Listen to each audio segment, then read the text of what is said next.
हरि ओम तत्सत। हरि ओम तत्सत। ओम नमो भगवते वासुदेवाय। तो आइए सूर्य षष्ठी व्रत यानी छठ व्रत का जो भविष्योत्तर पुराण में वर्णन है इसका, वो कथा हम सुनते हैं। कथा अब इसका आरंभ करते हैं। जन्मेजय महाराज ने प्रश्न किया। जन्मेजय महाराज परीक्षित के पुत्र थे और जन्मेजय महाराज वैशंपायन से पूछते हैं कि हे महात्मन, दुरात्मा दुर्योधन आदि द्वारा कपट रूप जुआ से परास्त कर देने के बाद पांडव लोग वनवास भेजे गए। जंगल में जाकर के उन्होंने क्या किया? वैशंपायन जी प्रश्न सुनने के बाद उत्तर देते हैं कि हे जन्मेजय, ध्यान से सुनिए।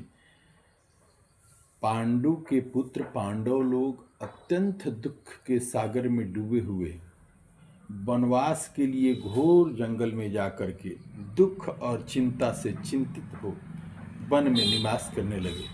वन के फल फूल खाकर पृथ्वी के तल में धरती पर शयन करके केला भोजपत्र आदि के वस्त्र धारण करके बहुत दुख से दिन बिता रहे थे। राजकन्या सुख को भोगने वाली, पतिव्रता धर्म को पालन करने वाली गजगामिनी द्रौपदी भी पतियों के साथ वन में थी।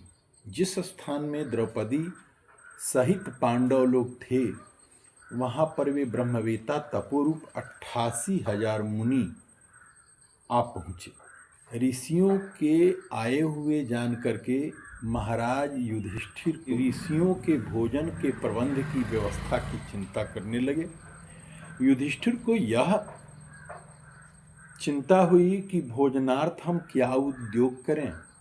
इस चिंता से उनका मुख मलिन हो गया था। स्वामी युधिष्ठिर को दुख पूर्ण स्थिति में देखकर द्रौपदी एकदम व्याकुल हो गई और द्रौपदी उसी क्षण निज पुरोहित महाराज धौम्य के पवित्र आसन के पास, जो तपस्या में संलग्न थे, उनके पास पहुंच करके उनकी विधिवत प्रदक्षिणा करके हाथ जोड़ करके नमस्कार किया। नेत्रों में आंसू भर करके धर्मरक्षिका द्रौपदी ने प्रेम पूर्वक गदगद वचन से बोली कि हे महाराज धौम्य, आप पांडु पुत्रों के दुख को देखकर क्या दुखी नहीं होते, जो आपके जजमान हैं? हे स्वामी, कृपा करके ये बताइए कि इस दुख के उपाय का क्या कारण है। कौन सा व्रत करें जिससे इस क्लेश की शांति होगी। थोड़े ही उपाय से प्रत्यक्ष महापुण्य को देने वाला व्रत कहिए, जिससे शत्रुओं का नाश हो, निज राज्य लक्ष्मी वापस हो और हमारे आए हुए, हमारे द्वार पर जो ब्राह्मण आए हैं उनको हम दूधपान करा सकें। हे महाभाग, हे विप्रवर, ऐसा कोई उपाय वर्णन करिए। वैशंपायन जी जन्मेजय जी से कहते हैं कि द्रौपदी के दुखाद्र वचन को सुन करके ब्राह्मण श्रेष्ठ धौम्य ने इस प्रकार कहा। पहले तो एक मुहूर्त उन्होंने ध्यान मग्न होकर के सोचा और फिर द्रौपदी से बोले, हे पांचाल नंदिनी, एक उत्तम व्रत के बारे में तुमको बताता हूं, जिस व्रत को पूर्व समय में नाग कन्या के उपदेश से सुकन्या ने किया था। हे महाभाग, स्त्रियों के साथ तुम अनेक विघ्नों को शांत करने वाली रवि षष्ठी व्रत को करो। द्रौपदी बोली कि हे विप्रवर, आपका यह व्रत कहा हुआ जो है वो कैसा है, इसकी विधि क्या है। कीदृशंतु व्रतम विप्र को विधि कस्य पूजनम, कावा सुकन्या का चासित कथम कृतवती व्रतम। आप बताइए कि वो कौन सुकन्या थी, उस व्रत की विधि क्या है, किस प्रकार उसको करते हैं। वह नाग कन्या कौन थी। हे महाभाग, आप मेरे संशय का निवारण कीजिए। एतन में संशयम छिंदी शरणागत वत्सल। तब धौम्य महाराज ने कहा कि एक समय की बात है, सतयुग में एक सरजातिक नामक राजा हुए, जिनकी 1000 स्त्रियां थी, जिनमें से एक ही कन्या उत्पन्न हुई थी। उस राजा के कन्या को छोड़कर दूसरी संतान नहीं थी, अतः कन्या अति प्रिया थी। पिता के घर में वृद्धि होने को प्राप्त हुई। कुछ समय के बाद वह कन्या चंद्रवत मुख, कमलवत नेत्र और कुंभस्तनी होते हुए युवावस्था को प्राप्त हुई। बाल्यावस्था से ही चंचला थी वह, पिता की प्राण प्रिया थी। इस पृथ्वी लोक में उसके सदृश दूसरी कोई कन्या न थी जिसको हमने देखा। इससे उस कन्या का नाम सुकन्या पड़ा। एक समय राजा सयाति शिकार के लिए मृगया हेतु वन में गए।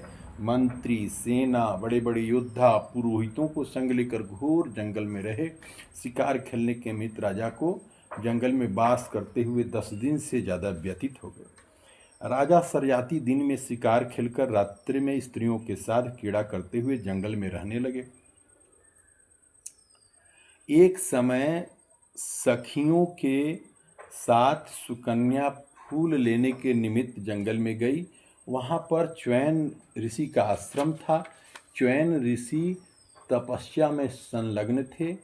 इतने संलग्न थे कि उनके शरीर के मांस के भाग को दीमकों ने खा रखा था और केवल अस्थि मात्र बची थी।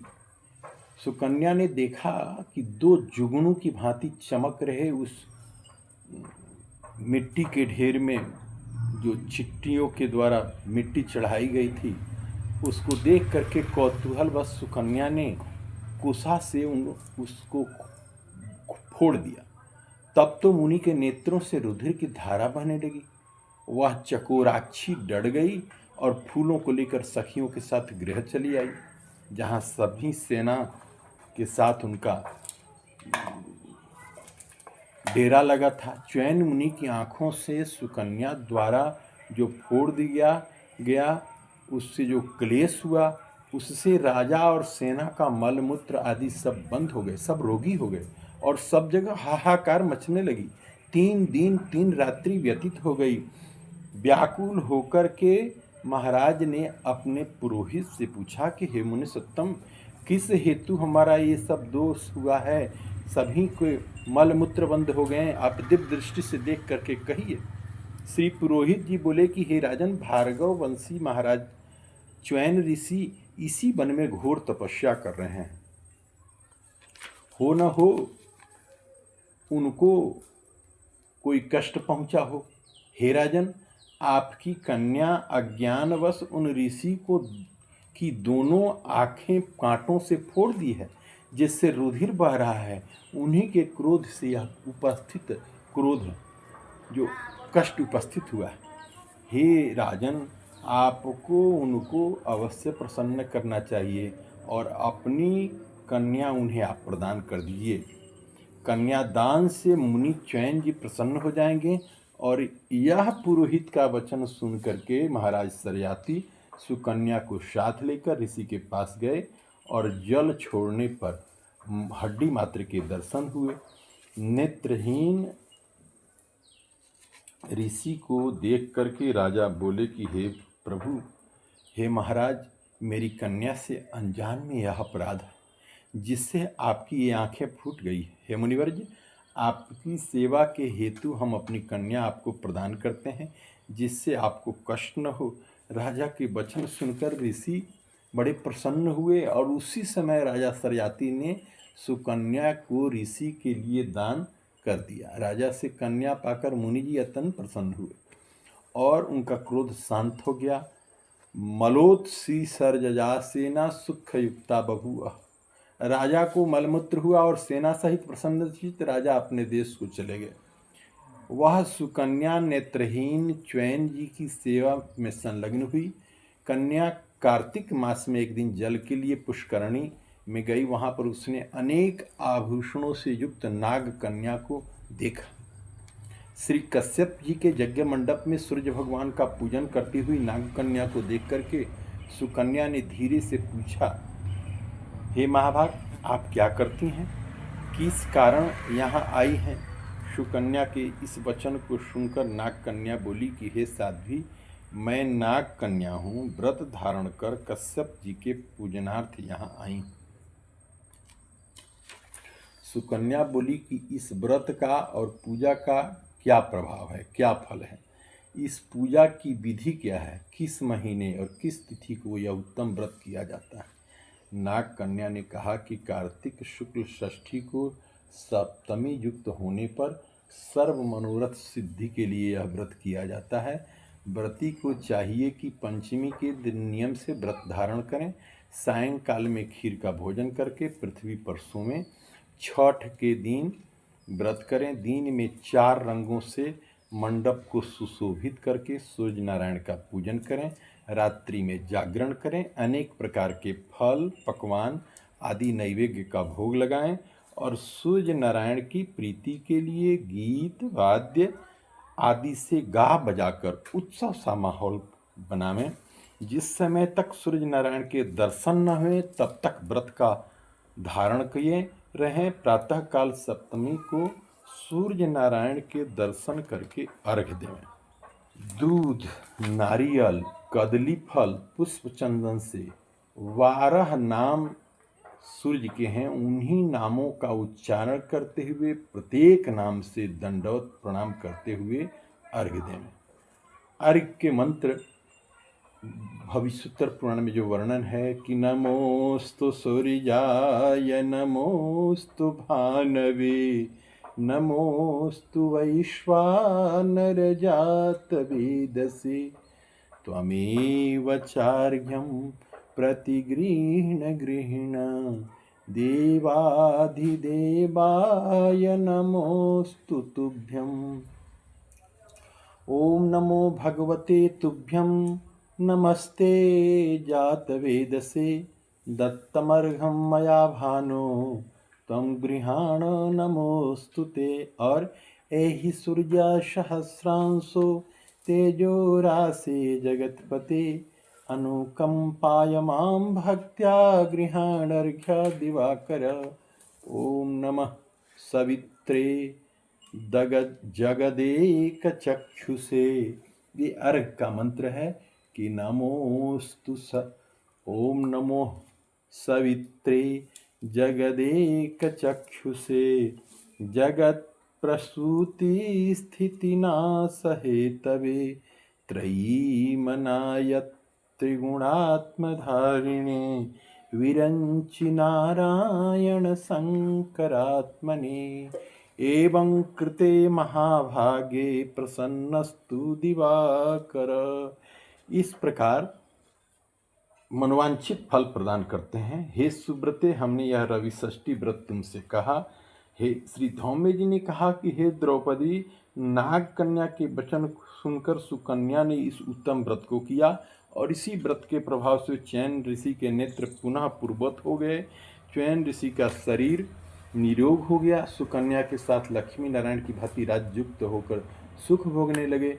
हे पांचाल नंदिनी द्रौपदी, तुम भी इस उत्तम व्रत को करो। इस व्रत के प्रभाव से तुम्हारे पति पुनः राज्य लक्ष्मी को पावेंगे, निसंदेह तुम्हारा कल्याण होगा। तब द्रौपदी ने महाराज धौम्य की आज्ञा से यथाविधि यह व्रत किया। युधिष्ठिर जी ने अतिथि रूप में आए हुए ब्राह्मणों को भोजन देकर प्रणाम किया।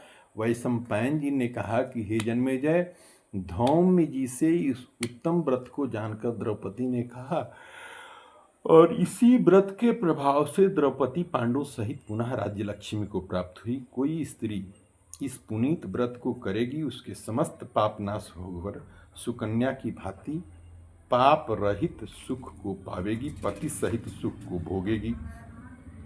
इस व्रत का विधिवत उद्यापन करें, विधि विधान से प्रत्येक वर्ष व्रत करते हुए कथा सुने, ब्राह्मणों को दक्षिणा देवें, उनका मनोरथ सिद्ध होता है। जो कोई भक्ति युक्त इस कथा को सुनता है उसको पुत्र पौत्र धन संपत्ति तथा अक्षय सुख प्राप्त होता है।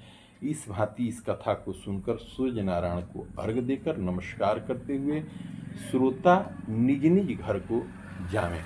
इस प्रकार भविष्योत्तर पुराणांतर्गत रवि षष्ठी व्रत कथा समाप्त होती है। बोलिए भगवान सूर्य भगवान की जय, छठी मैया की जय।